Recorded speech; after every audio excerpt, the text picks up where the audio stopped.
မင်္ဂလာပါဒီကနေ့ကျမတို့ဘဝကိုထိထိရောက်ရောက်အကျိုးရှိခြင်းနဲ့အောင်မြင်ခြင်းနဲ့ဆိုရင်ကျမတို့ကဉာဏ်ကောင်းမှုတော်မှုထက်ကျမတို့ကဘာကပိုအရေးကြီးတယ်လဲဆိုရင်ကျမတို့ကအာယုစူးစိုက်ပြီးလုပ်တာကပိုပြီးမှ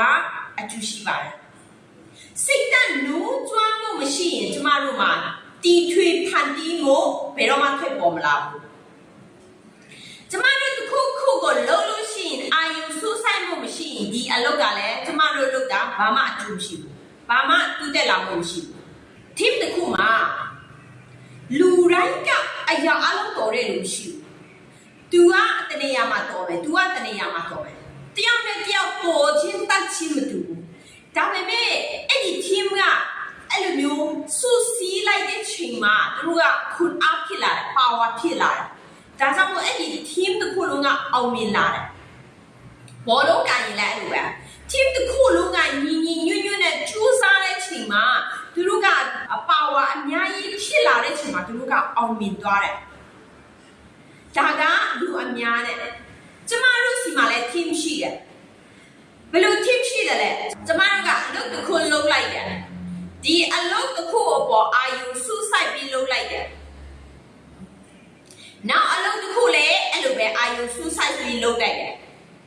ကျမတို့ဘာဖြစ်ချင်တယ်လဲအာယုစူးစိုက်ပြီးလုပ်သွားတဲ့ချိန်မှာဒီအာယုစူးစိုက်မှုတွေကစူးစီးလာတဲ့ချိန်မှာကျမတို့မှာခွန်အားပါဝါတယ်အများကြီးရလာတဲ့ချိန်မှာကျမတို့ရဲ့ဘဝကကျမတို့လူချင်းတဲ့ဘဝကိုကျမတို့ဖန်တီးလာနိုင်တယ်ကျမတို့အောင်မြင်လာနိုင်တယ်ကျမတို့ဘဝပျော်ရွှင်လာနိုင်တယ်ကျမတို့မှာအမြဲတမ်းကိုဘာဖြစ်ချင်တယ်လဲကိုဘာလုပ်ချင်တယ်လဲစိတ်ကလူးကြွားဖို့အမြဲတမ်းရှိနေရမယ်စိတ်ကလူးကြွားဖို့မရှိဘူးဆိုရင်ဘာတစ်ခုမှလုပ်ချင်စိတ်ဖြစ်ဖို့ကောင်းမှလည်းဘာတစ်ခုမှပေါ်လာမှာမဟုတ်ဘူးကျမတို့လူတွေအများဆုံးကသူကတော်လို့တတ်လို့မိဘကထောက်ပံ့နိုင်လို့မိဘကလမ်းပြနိုင်လို့အတိကဒါဝဲအပိတိမိဒါဝဲဥဆောင်မြင်ကြတယ်ဒါပေမဲ့တော်တဲ့လူတွေအုံနောက်ထက်မဲ့တဲ့လူတွေရှိတယ်အဲ့ဒီထက်မဲ့တဲ့လူတွေကပူပြီးမှတခုခုကိုပူပြီးမှဦးစားပေးတယ်ပူပြီးမှအာယုစူးစိုက်ပြီးလုပ်လိုက်တဲ့ချိန်မှာသူတို့အရင်ထက်မဲ့သွားတာ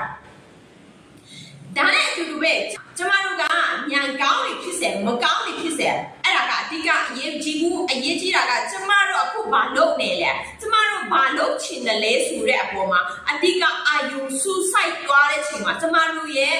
ရချင်တဲ့ရလဒ်တွေအကျိုးရှိတဲ့အလုပ်တွေကကျမတို့လုပ်သွားနိုင်မှာဖြစ်ပါတယ်